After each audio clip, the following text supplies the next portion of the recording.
Let's talk about some predictions. Who's going to break out and have a good game on offense? Same thing on defense. We'll start on the offensive side of the ball. I'm going to go with Blake Corum. I think this is kind of the game for him. Maybe a little bit more limited in what you can do through the air, depending on the rain, depending on some of the winds. Really, 15 miles an hour. It's a decent amount of wind, but at the big house, it's swirling in there most of the time anyway. So we'll see how it impacts. But I just think Blake Corum will get going again. He only had, I think, 9 carries last week. They've really been able to limit what he's done, and they've kept the tread on the tire, as Jim Harbaugh has said. I think they'll continue to do that, but I do think he's going to have another nice game. Darn it, I'm going to keep pounding the table for it, and maybe it becomes the new Andrel Anthony's the player of the game, but Donovan Edwards is getting in the end zone this week.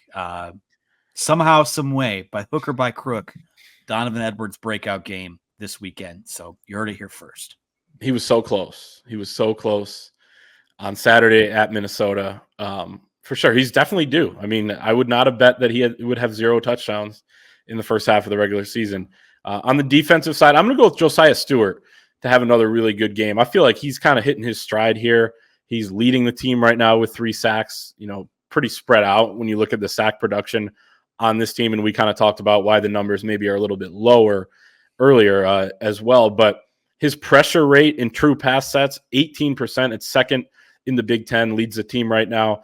Only, I think, just over 50 pass rush snaps for Josiah Stewart, but he's made the most of them. I think we could continue to see him in those situations a little bit more, and I think he'll have a solid game in there. He's also holding up against the run when he's in there too. I think that's an overlooked aspect of his game. And then his sack last week too was one of the 2 was on a nice power move. And you would think of him as a speed guy, but he's got some power too at 6'1", I think 245. So I'm going to go with Josiah Stewart to continue his hot streak.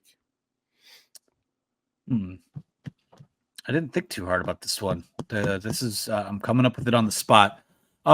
Let's go with Mr. Club Hand himself, Mason Graham. I think he'll have It's a good pick. It's a safe pick, but it's the vanilla pick, so to speak. But Mason Graham is incredible, and the fact that we talked to Cam Good earlier this week, and he said, "Man, that club's a weapon. Like maybe we should all get one." He's so good. I don't know how to describe it. He's well-rounded in his game, and I think that he's going to continue to be disruptive. So Mason Graham, for me, another big week with that club on his hand. He's definitely the flavor of the week. I mean, the amount of times I've heard people, and I was saying, I mean, the whole trip home from Minnesota, Chris and I are like, God, can you believe Mason Graham? He was fantastic. We'll see how he follows up that performance. Also, with the club, he said it should get smaller and smaller as the weeks go on, so we'll see how that kind of plays out. Maybe we'll get I don't know how you'd measure that, but we'll get some sort of measuring stick out there, try to get exactly the dimensions on that thing. But it was really big for the first game with it on. Final score predictions for this game. I've done it a couple times. Michigan has almost gotten a shutout this year.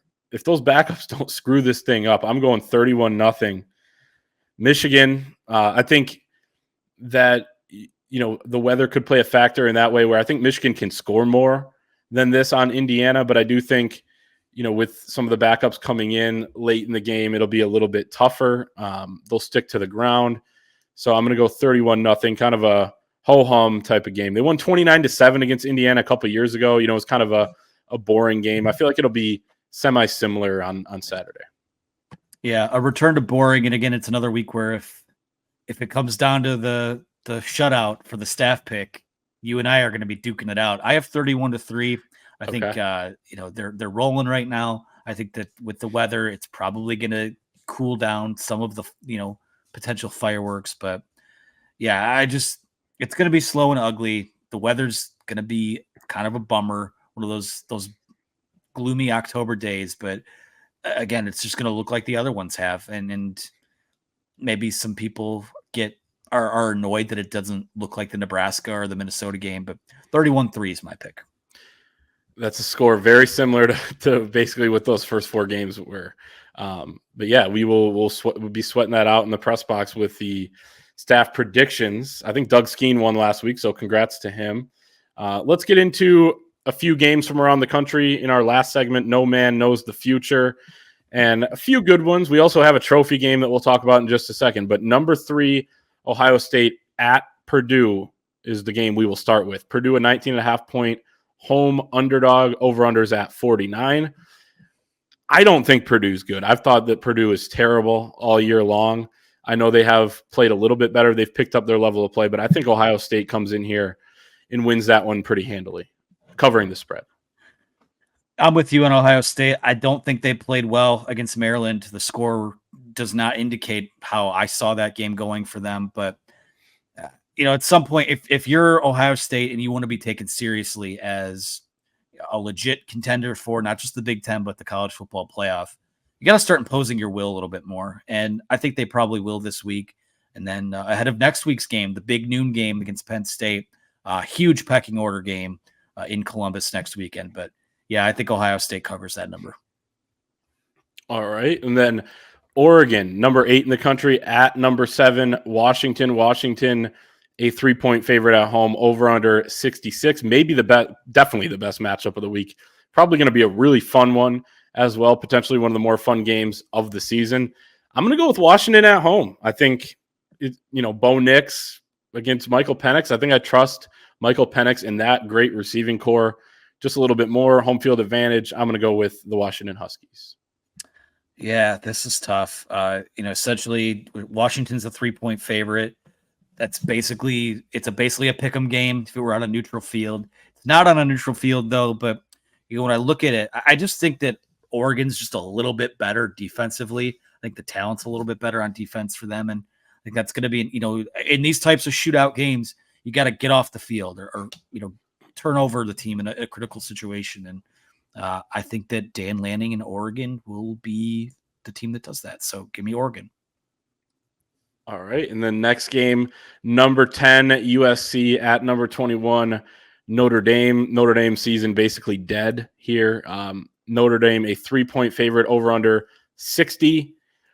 Don't know what to expect. I mean, USC that defense is not very good. They almost blew that game last week against Jedfish in Arizona.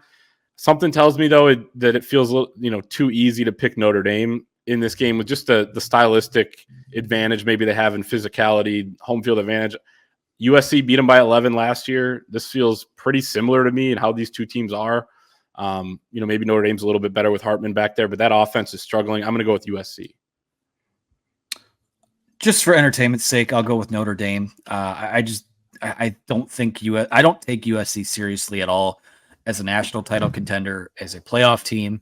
I think their defense is still playing at a low Power 5 to MAC level, and that's just how Lincoln Riley teams play. So little bit of a glimpse into what life in the Big Ten might look like with a team in Big Ten country, not in the Big Ten, but that plays like a lot of teams in the Big Ten will. So I'm going with Notre Dame.